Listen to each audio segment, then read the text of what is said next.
Middle east में USA और Israel का ईरान के साथ युद्ध अगर और भी लंबा खिंचेगा तो इससे पूरी दुनिया का सबसे बड़ा ऑयल क्राइसिस क्रिएट हो जाएगा। ईरान ने स्ट्रेट ऑफ हॉर्मुज को बंद करने की धमकी दी है, जो कि देखा जाए तो वैश्विक लेवल पर क्रूड सप्लाई करता है। इससे बंद हो जाने से जहां भारत की अर्थव्यवस्था में पेट्रोल के दाम 120 रुपए महंगे हो सकते हैं, वहीं देखा जाए तो डीजल और सीएनजी भी आपको महंगा होगा। इसी बीच देखा जाए तो अमेरिका ने भारत को एक बड़ी राहत दी है, छूट दी है कि वो रशिया से क्रूड ऑयल खरीद सकता है। वहीं रशिया ने भी भारत को क्रूड ऑयल जितनी मर्जी हो यहां पर देने को तैयार है। लेकिन इस सवाल अब भी यही रह जाता है कि क्या भारत में क्रूड ऑयल के दाम बढ़ने वाले हैं? वर्ल्ड जियोपॉलिटिक्स पर इस युद्ध का क्या असर पड़ेगा और भारतीय अर्थव्यवस्था क्या इससे उबर पाएगी? इन सारे घटनाक्रम को आज हम इस वीडियो के माध्यम से आपको समझाते हैं। Straight of Hormuz crude oil geopolitics का भारत की इकोनॉमी पर कितना बड़ा इंपैक्ट पड़ेगा। इसके लिए सबसे पहले मैं आपको समझाता हूं इस पूरे मैप के माध्यम से, इसके स्टैट्स के माध्यम से, स्ट्रेट ऑफ हॉर्मुज का यहां पर आपको जो चर्चा हो रही है इतनी ज्यादा, उसकी इंपॉर्टेंस के बारे में। सबसे पहले आप देखिए, ये है मैप। ये एरिया है जिसे हम यहां पर आपको कहते हैं स्ट्रेट ऑफ हॉर्मुज, जो कि 33 किलोमीटर है लंबा, आपको देखा जाए एरिया है आपको। और ये आपकी भारत की इकोनॉमी पर इसका एक बुरा प्रभाव पड़ जाता है जब यहां पर ईरान के द्वारा इसको ब्लॉक करने की धमकी दी जाती है। इसका रीजन यह है कि अगर यहां पर स्ट्रेट ऑफ हॉर्मुज बंद हो जाता है, स्लो डाउन हो जाता है, तो इससे जो फ्यूल के बिल हैं वहां पर महंगे हो सकते हैं, जो दाम है वो आपको बढ़ जाएंगे। कैसे सारी चीजें इंपैक्ट करेंगे वो समझाएंगे। इसके लिए यहां पर देखिए, जो स्ट्रेट ऑफ हॉर्मुज है ये पूरे वर्ल्ड ग्लोबल, हम जिसे कहते हैं वर्ल्ड लेवल का ऑयल ट्रेड का या ग्लोबल ऑयल ट्रेड का जो हिस्सा है यहां पर 20% है। सबसे ज्यादा जो एक्सपोर्ट करने वाली यहां पर आपको कंट्रीज हैं, इसमें हिस्सेदारी सऊदी, यूएई, कुवैत और इराक जैसे यहां पर कतर जैसे देशों की है। वहीं सबसे ज्यादा आयात करने वाले देशों की बात करें तो इसमें भारत भी है, चाइना है, कोरिया है, जापान जैसे देश हैं जो यहां पर इस क्षेत्र पर निर्भर करते हैं। और इसके कारण देखा जाए तो जो ग्लोबल यहां पर प्राइसिंग है वो बहुत ज्यादा स्टेक उसके हाई हो जाएंगे, उसके प्राइस बहुत ज्यादा तेजी से बढ़ जाएंगे अगर ये ब्लॉक आपको लंबे समय तक रहा या युद्ध ये लंबे समय तक छिड़ता रहा। अभी देखा जाए जो पूरा यहां पर ये क्षेत्र है, Iran, Iraq, Syria, Lebanon, Israel, United State के military bases, Kuwait, Bahrain, Qatar, Oman, UAE, यहां पर लगभग हर एक देश जो आपको देखा है तो मिडिल ईस्ट का है, वहां पर बमबारी चल रही है, युद्ध चल रहा है, यहां पर डेली यहां पर हमले हो रहे हैं। और इसके कारण देखा जाए तो मिडिल ईस्ट में जंग इतनी बुरी तरीके से आपको फैली हुई है कि यहां पर सारे तेल सप्लाई, उसका जो तेल टैंकर हैं उनको निशाना बनाया जा रहा है। इसके कारण यहां पर अब इस क्षेत्र से आयात निर्यात करना बहुत खतरे वाली बात है, जिसके कारण समस्या और बढ़ जाती है। अब इसी बीच देखा जाए तो यहां पे सवाल यह भी आता है कि हम इतना क्यों डरे। भारत तो देखा जाए तो काफी पहले से रशिया से हम काफी ज्यादा ऑयल खरीदते आए हैं। 2024-25 की अगर हम रिपोर्ट भी देखें तो रशिया हमारा सबसे बड़ा लार्जेस्ट सिंगल क्रूड सप्लायर है। करीब 35 से 40% हम जो सप्लाई करते हैं वो आपको रशिया से मंगाते हैं। और रशियन ऑयल जो है आपको हॉर्मुज स्ट्रेट पर यहां पर डिपेंड नहीं करता है, वहां से नहीं आता है। तो क्या तब भी क्या भारत पर असर पड़ेगा? देखिए यहां पर इसी बीच आपको रशिया ने एक और चीज भारत को अभी हाल में दी कि करीब यहां पर 9 मिलियन बैरल तेल जो है मिडिल ईस्ट संकल्प के दौरान यहां पर रशिया भारत को देने को तैयार हो गया है। अब यहां पे सवाल यह था कि अगर ऐसा करते हैं हम और ज्यादा रशिया से ऑयल खरीदेंगे तो यूएसए जो है सैंक्शन लगा देगा, तो यहां पर देखिए वो भी नहीं होने वाला है।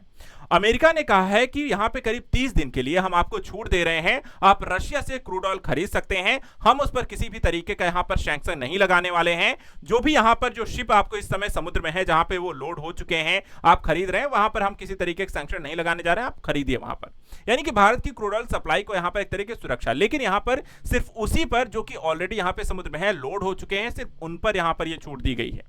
इससे सवाल अब भी यही रह जाता है कि क्या भारत को मिडिल ईस्ट क्राइसिस से यहां पर बच सकता है? तो समझिए मुद्दा कितना गंभीर होने जा रहा है। हॉर्मुज स्ट्रेट यहां पर देखा जाए इतनी इंपॉर्टेंस की रहती है कि अगर यहां पर आपको जो क्रूड ऑयल यहां पे बंद हो जाता है तो अभी जो यहां पर आपको क्रूड ऑयल के जो दाम चल रहे हैं आपको 80 या 90 जो डॉलर में यहां पर है, आपको पेट्रोल और डीजल की अगर हम बात करें वो 110 से 120 रुपए जा सकता है, ये सॉरी 110 से 120 डॉलर तक जा सकता है। यानी कि इंडिया को क्या करना होगा कि आपको और भी ज्यादा, चाहे वो रशियन ऑयल ही क्यों ना खरीद रहे हो, क्योंकि अगर वैश्विक स्तर पे तेल के दाम गिरे हुए हैं तो रशिया भी आपको सस्ते में देगा, लेकिन वैश्विक स्तर पे अगर तेल के दाम बढ़ते हैं तो रशिया भी आपको सस्ते में नहीं देगा, वो भी यहां पर आपकी प्राइसिंग बढ़ा देगा, महंगा होगा। तो इसके कारण जो डिस्काउंट आपको लगातार मिल रहा था वो मिलना बंद हो जाएगा और ग्लोबल जो बेंचमार्क है आपको जो क्रूड ऑयल बेचने के, वो यहां पर आपके हाई हो जाएंगे। तो ये सारी जो चीजें आपको देखने को मिलेगा, ये डिपेंड आपको करता है कि आपको रशिया से भी ज्यादा पैसे देकर के क्रूड ऑयल खरीदना पड़ेगा, और अगर ऐसा यहां पर होता है तो फिर किसी भी तरीके की प्राइसिंग को लेकर के छूट या आपको जो यहां पे फायदा हो रहा था वो रशिया से भी तेल खरीदने पर आपको नहीं मिलेगा। ठीक है, दूसरी चीज यहां पर क्या होगी, आप क्रूड ऑयल जो आप खरीदते हैं तो वो आपको कोई ना कोई टैंकर चाहिए होते हैं, जहाज बड़े बड़े चाहिए होते हैं, वहां से आप उसको सप्लाई करते हैं। अब होता क्या है, अगर आपको यहां पर फिजिकल सप्लाई ब्लॉक नहीं भी हो रही है तो उसके कारण war risk insurance premium surge हो जाता है। यानी कि लोग यहां पर जो अपने टैंकर इत्यादि होते हैं उसका यहां पर आपको युद्ध इत्यादि होने की स्थिति में जो आपको इंश्योरेंस होता है, कंपनियां जो होती हैं वो बढ़ा देती हैं, आपको उसके लिए ज्यादा पे करना पड़ेगा। टैंकर जो आने ले जाने में, क्योंकि उनके लिए सुरक्षा के खतरे यहां पर बढ़ते हैं, तो वो अपने यहां पर आपको दाम जो होते हैं बढ़ा देते हैं, लाने ले जाने के आपसे ज्यादा पैसे वसूलेंगे।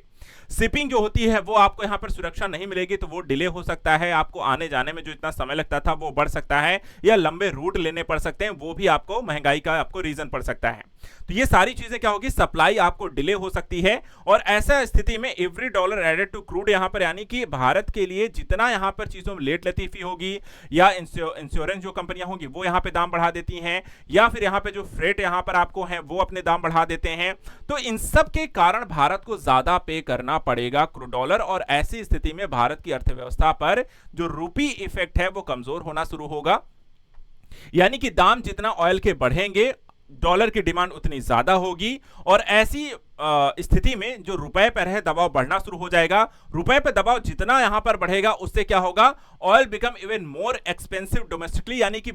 लोकल लेवल पर, घरेलू में स्तर पर भी हम जो पेट्रोल डीजल खरीदने जा रहे हैं वो हमें महंगा मिलेगा। और ऐसी स्थिति में देखा जाए तो आपको इन्फ्लेशन ज्यादा होगी, जो आपकी करेंसी है वो स्ट्रेस में आएगी, कमजोर होगी, और वाइडर करंट अकाउंट जो होगा आपको देखा जाए हमारा चालू जो खाता घाटा है वो और भी ज्यादा बढ़ना शुरू हो जाएगा। और इससे क्या होगा कि आपको मैक्रो लेवल पे वल्नरेबिलिटी जो होती है वो भारत में शुरू हो जाएगी। इंपैक्ट अगर हम देखें तो इसका इन्फ्लेशन पर सीधा आपको इंपैक्ट मिलेगा। इंपैक्ट कैसे मिलेगा कि ऑयल जो होता है, सिर्फ पेट्रोल डीजल की महंगाई ही नहीं बढ़ती है जो स्कूटी इत्यादि हम गाड़ियों में ही नहीं पड़ता है, बल्कि यहां पर देखा है सामानों को लाने ले जाने के लिए, आप चाहे वो बड़े बड़े ट्रक्स हों या फिर हम कहें फाइटर फ्यूल जेट हैं, या फिर आपको देखा जाए तो सब्सिडी आपको मिलती है, इन सब में भी इसका प्रयोग होता है। बिजली उत्पादन के लिए भी यहां पर इनका प्रयोग किया जाता है। तो ऐसी स्थिति में क्या होगा, डीजल महंगा हो जाएगा, फर्टिलाइजर का प्रोडक्शन महंगा हो जाएगा, एविएशन जो फ्यूल है वो महंगा हो जाएगा, मैन्युफैक्चरिंग इनपुट कॉस्ट है वो बढ़ जाएगी, तो आपका ट्रैवल आपको बढ़ जाएगा। किसानों के लिए जो सब्सिडी यहां पर मिल रही थी वो यहां पर कम हो सकती है या महंगी हो जाएगी। वहीं अगर हम बात करें ट्रांसपोर्टेशन, कोई भी चीज लाने ले जाने, एक्सपोर्ट इंपोर्ट, वो आपको यहां पर महंगा हो जाएगा, और ये सारी चीजें जो होती है प्राइसिंग हाई हो जाएगी, हर चीज यहां पर महंगी मिलनी शुरू हो जाएगी। अब सवाल यह है कि क्या भारत ने अपना कोई बफर स्टॉक बना रखा है ताकि हम यहां पर कुछ समय तक इससे बच सकें अगर युद्ध चल रहा है? तो हाँ, भारत का अपना एक बफर स्टॉक है। अभी हम देखें तो भारत के पास 83 से 85 दिन का रिजर्व है, स्ट्रेटेजिक और कमर्शियल मिलाकर के अगर हम देखें, और 9 से 10 दिन का स्ट्रेटेजिक पेट्रोलियम रिजर्व जो है नेशनल कंजम्पशन के लिए यहां पर आपको जरूरी था, तो भारत के पास है। ऐसा नहीं है कि भारत यहां पर चीजें कुछ नहीं है, भारत के पास कम से कम आपको देखा जाए तो हर तरीके की जरूरतों को पूरा करने के लिए अगर 1-2 महीने भी युद्ध चलता है तो वहां पर भारत को समस्या ज्यादा नहीं होने वाली है। ठीक है, अभी देखा जाए तो भारत के पास जो रणनीतिक पेट्रोलियम भंडार हैं, इसमें हम देखें तो विशाखापट्टनम रणनीतिक पेट्रोलियम भंडार है, मंगलुरु में भी हमारा एक रणनीतिक पेट्रोलियम भंडार है, पाडुर में रणनीतिक पेट्रोलियम भंडार है, और इनका उपयोग देखा जाए तो आपूर्ति बाधित होने की स्थिति में हम करेंगे। ठीक, अगर ऐसा होता है तो हम यहाँ पर। इसके अलावा देखा जाए तो भारत सिर्फ किसी एक क्षेत्र पर निर्भर नहीं है। भारत यहाँ पर देखा जाए तो रूस से तेल तो खरीदेंगे, इसके अलावा वेनेजुएला, ब्राजील, अफ्रीका और अमेरिका से भी भारत यहाँ पर क्रूड ऑयल खरीद सकता है और अपनी जरूरतों को पूरा कर सकता है। लेकिन हाँ, समस्या यह है कि ये चीजें हमें महंगी मिलेंगी, और ऐसा पहले भी हो चुका है, पहली बार नहीं है। 1980s में भी खाड़ी का युद्ध हुआ था, ईरान इराक के बीच यहां पर ऐसे ऑयल टैंकर्स को लेकर के वॉर छिड़ा था, काफी लंबे समय तक यहां पर देखने को मिले, और हॉर्मुज नेवर फुली शट यहां पर, और because even Iran depend on the oil export, उसे भी यहां पर तेल चाहिए होता है, पूरी तरीके से बंद नहीं करता है, लेकिन फिर भी अगर बाधा अगर आती है युद्ध इत्यादि की स्थिति में तो चीजें यहां पर बढ़ती हैं, और उससे समस्या यहां पर सबको होती है।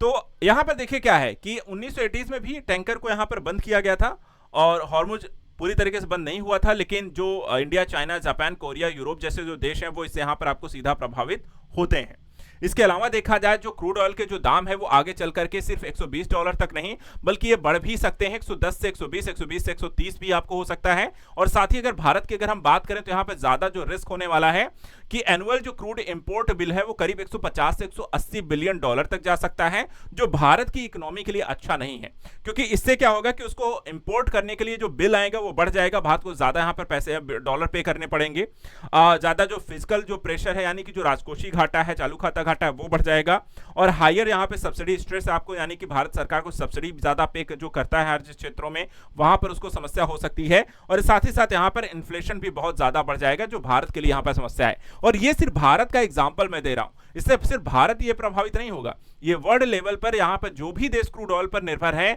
जो कि इस समय लगभग हर देश यहाँ पर आपको डिपेंडेंसी है, तो उन सब को इससे दिक्कत होगी जो कि यहाँ पर स्ट्रेट ऑफ हॉर्मुज पर डिपेंड करते हैं। यानी कि क्रूड ऑयल यहाँ पर महंगे होने से सीधा सीधा इकोनॉमी पे इंपैक्ट पड़ेगा।